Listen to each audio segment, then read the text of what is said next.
हम लोग थोड़ा सा एक मिनट बस हाफ ईयरली और क्वार्टरली पे बात कर ले रहे हैं। हाफ ईयरली का मतलब आपका जो प्रिंसिपल एक साल बाद चेंज हो रहा था क्योंकि उसमें इंटरेस्ट ऐड हो रहा था। हाफ ईयरली बोलता है यही काम 6 महीना बाद होगा।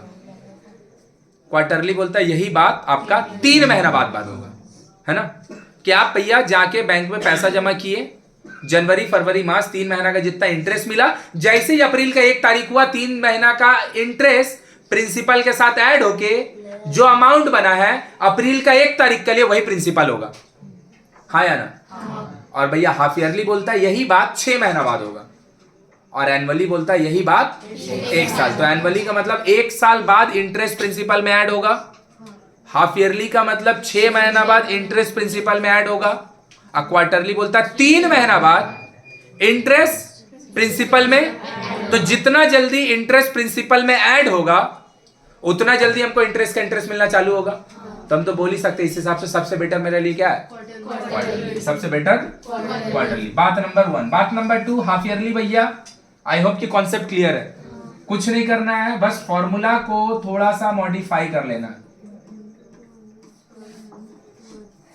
फॉर्मूला को थोड़ा सा मॉडिफाई कर लेना। क्वार्टरली में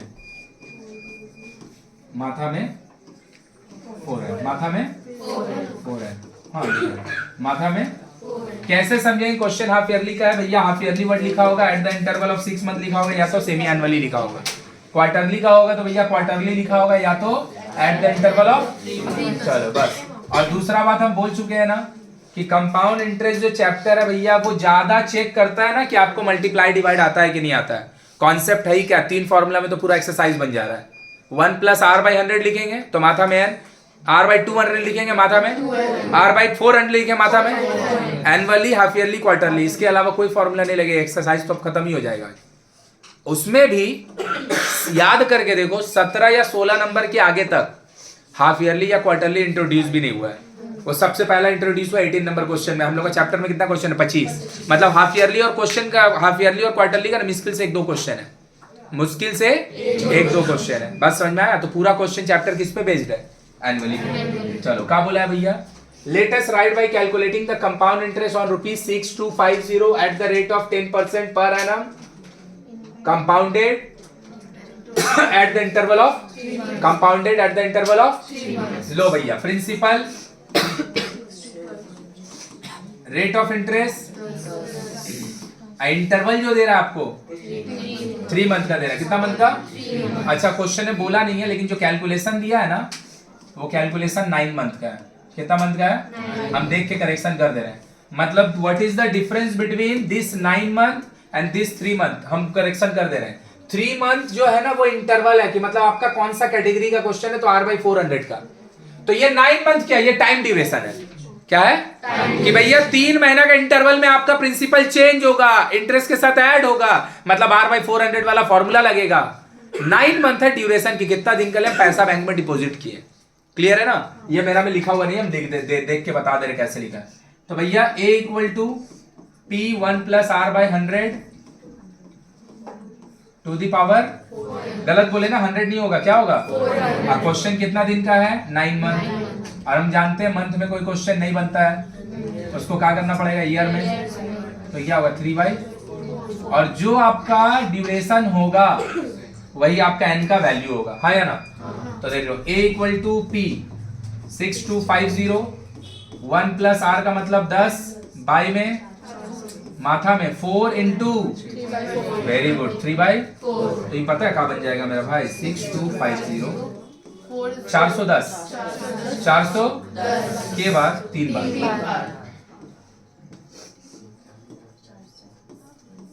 क्या ये 3 आपको बता रहा है कि 3 साल का कैलकुलेशन हो रहा है?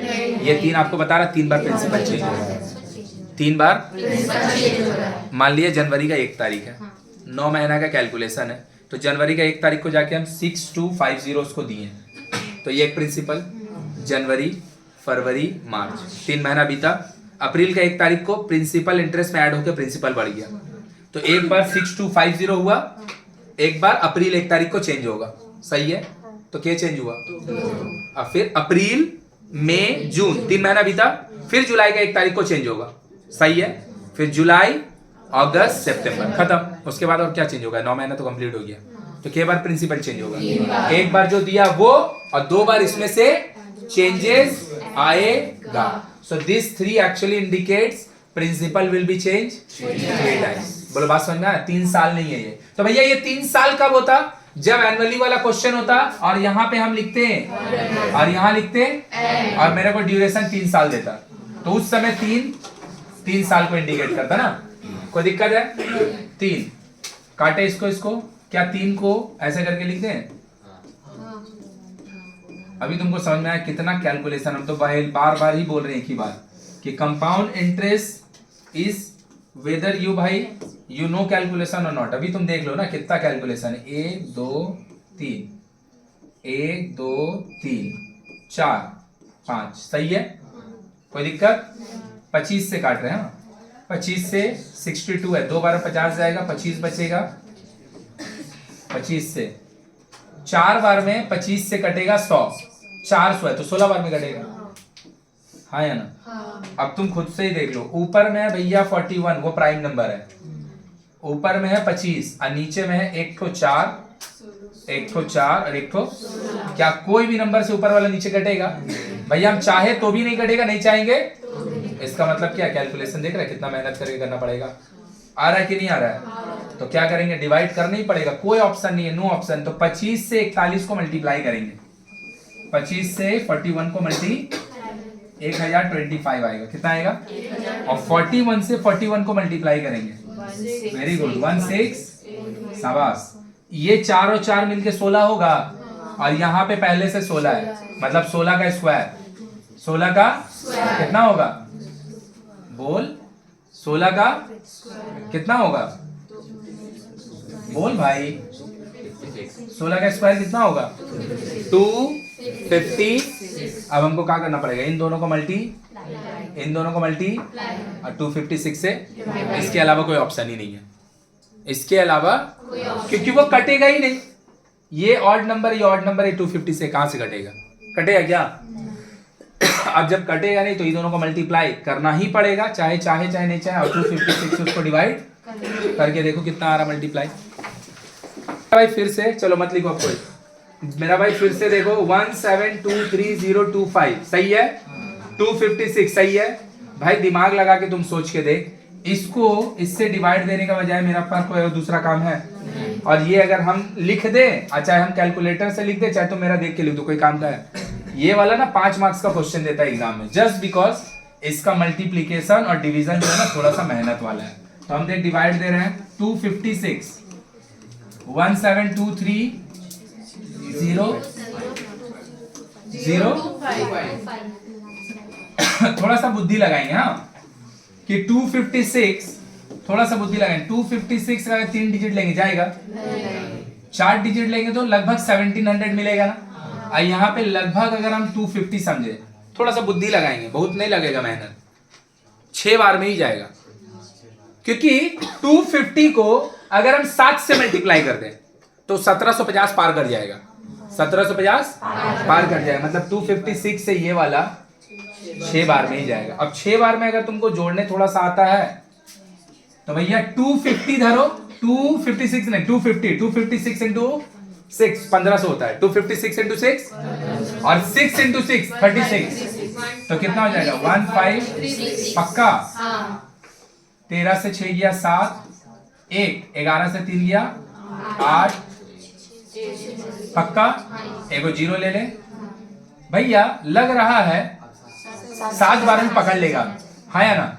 पक्का पकड़ेगा। देखो 7 बार में कितना होगा हम जोड़ पाएंगे? 250 को 7 से मल्टीप्लाई करेंगे ना तो 1750 होगा, हाँ या ना? और फिर 7 को 6 से मल्टीप्लाई करेंगे 40, 1792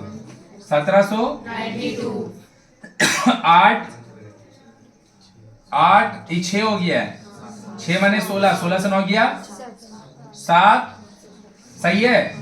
ये बन चुका होगा 7, 7 से 7 क्रॉस, 1 से अब आया 2, 3 बार में पकड़ेगा, हाँ भैया एकदम 3 बार में पकड़ेगा। 6 पक्का समझ में आया ये? 12 4 8 1 7 1 सही है। किसको लेंगे बाबू? आया। अब बहुत इंपॉर्टेंट चीज बताने जा रहे हैं, सब कोई यहीं पे गलती करता है, झट सनेहा दे देता है, ये लिख देता, हो गया गलती। हम बता चुके हैं ये वाला एक बार और बता रहे हैं फिर से हम। जब हम लोग यहां से डिजिट को उतारते हैं और उसका बाद भी डिवाइड नहीं जाता है तो जीरो के बाद डेसिमल देते हैं, जीरो के बाद। दोनों में डिफरेंस समझना। 91/3 एंड 94/3 दोनों में डिफरेंस समझना। 3 लिखे, 91 लिए, हाँ या ना? 3 बार पकड़ेगा 9, 1 उतारे, डेसिमल नहीं देंगे। डिजिट यहां से उतारे है ना, डिजिट जब यहां से उतारेंगे उसके बाद भी जब डिवाइड नहीं होता है तो हम लोग यहां पे 0 देते हैं, फिर हम लोग आया। अब यहां पे 3 लेंगे, 9 आया कि नहीं आया? आया कि नहीं आया? लेकिन यही चीज अगर तुम 17/5 कर रहा है, सपोज 5 लिए, 17 है, 3 बार में जाएगा 15। देखिए दो ना भैया डिजिट से यहां से उतर के नहीं आ रहा है, ये इन दोनों का ना डिफरेंस रिमाइंडर बच रहा है, तो ये वाला में ना हम लोग डायरेक्ट डेसिमल लेते हैं। आया कि नहीं आया? तो जो इनिशियल क्वेश्चन है उससे अगर उतार के, क्यों समझा रहे? कैलकुलेशन समझ में आया? क्योंकि compound interest exercise is about calculation. 3 formula के अलावा चौथा फॉर्मूला नहीं है, बस 3 ही फॉर्मूला पूरा चैप्टर बन जाएगा। समझ में आया? कि जब हम लोग डिजिट यहां से उतारते हैं उसके बाद भी डिवाइड नहीं जाता है तो फिर हम लोग 0 दे के डेसिमल लेते हैं, हाँ या ना? लेकिन अगर यहां वाला है, जैसे इधर, और यहां सपोज 5 नहीं होता, तो अब जो ये 14 बच रहा है, ये रिमाइंडर वाला बच रहा है ना, तो हम यहाँ पे डेसिमल मार के 0 याद रहेगा, ये गलती नहीं ना करेगा। चलो, तो यहाँ 0 दिए, कितना था? 14 यहाँ दिए, तो यहाँ पे भी पहले 5 आ चुका था ना, 0। कोई दिक्कत है? पक्का। अब हम लोग यहाँ पे डेसिमल देंगे, अच्छा सॉरी, यहाँ पे 0 दिए, 145 था, अब हम लोग यहाँ पे देंगे डेसी, अब उसके लिए 0। क्लियर है? तो कितना हो गया? 256। 5 बार में पकड़ लिया, कितना बार में? 5। पक्का? पक्का। तो कितना हो जाएगा 5 बार में? देख लो, 1250, 1280 होगा। 1280 कितना बचा? 0 7 1 सही है जी। डेसिमल लिया जा चुका है, क्या बार पकड़ेगा? 6 बार में लिख के देखना, 1536 सही है? सही है। तो मेरा वैल्यू कितना हो गया? 6730। अब लो, हम कितना बार बोल चुके हैं, एक बार फिर से बोलेंगे, कभी भी जब कट के डेटा खत्म नहीं होगा हमेशा डेसिमल का 3 पॉइंट निकालेंगे। कितना पॉइंट? हाँ, 2 पे अप्रॉक्स करेंगे। डेसिमल का कितना निकालेंगे? और अगर खत्म हो गया तब तो कोई दिक्कत ही नहीं है।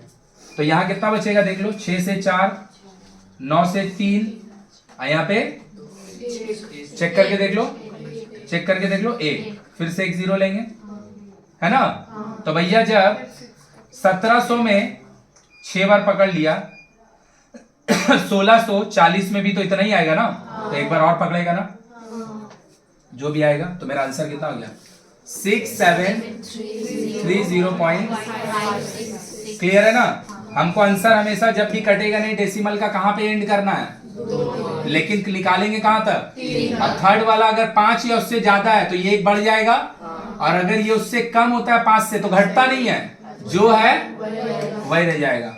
सब कोई आंसर क्या करेगा? इतना मेहनत करने के बाद जाके बुक में खोल के देख लेना, इतना मेहनत करने के बाद सब कोई क्या करता है? आंसर इतना लिख देता है, 6730.56। इतना मेहनत कर लिया, बस एक चीज नहीं किया। क्या चीज? डेसिमल का थर्ड डिजिट नहीं निकाला, और इतना निकाला, आंसर गलत हो गया, क्योंकि बुक में जो आंसर दिया वो दिया है 673057। और अगर बुक में ये दिया भी होगा तो भी हम 3 डिजिट निकालेंगे। समझ में आया कि नहीं है? और कभी उन लोग 3 डिजिट निकाल के 2 पे अप्रॉक्स करता है और कभी 2 पे ही निकालता है, तो हम कैसे समझेंगे कब करना है? इसीलिए हम हमेशा करेंगे, जब भी डेसिमल में खत्म नहीं होगा, काटा काटी एंड नहीं होगा, डेसिमल का कितना पे एंड करेंगे? क्लियर रहेगा? चलो, तो मेरा आंसर कितना हो गया? 6730.56। कोई दिक्कत है? ये हो गया अमाउंट, और अगर मेरे से मांगा होता कंपाउंड इंटरेस्ट आया 57 पॉइंट सही लिखे 0 13 से 8 किसी को कोई प्रॉब्लम है पक्का झूठ नहीं तो लो भाई तुम्हारा क्वेश्चन क्या था latest right by calculating the compound amount नहीं मांगा था कंपाउंड इंटरेस्ट ही मांगा था कितना रुपया का 6250 at the rate of 10% per annum compounded at the interval of 3 month this is the saying कि भैया कौन सा टाइप का क्वेश्चन है and this is the duration जो लोग दे रहा बोलो पूरा क्लियर है तो ये क्वेश्चन में कहा समझ में आया कि क्वेश्चन सिर्फ कैलकुलेशन करवाने के लिए दिया क्वेश्चन सिर्फ उसको कोई मतलब नहीं था एनुअली से क्वार्टरली से वो भैया समझ में आ गया पीछे ही ये सिर्फ तुमको इतना काटा काटी है इसीलिए क्वेश्चन दिया और ये क्वेश्चन 5 मार्क्स में हमेशा देता है क्लियर है ना और सबका गलती सेम या तो कंपाउंड अमाउंट निकालता है कंपाउंड इंटरेस्ट माइनस नहीं करता है या तो फिर वो क्या गलती करेगा डेसिमल का 3 डिजिट चलो छापो जल्दी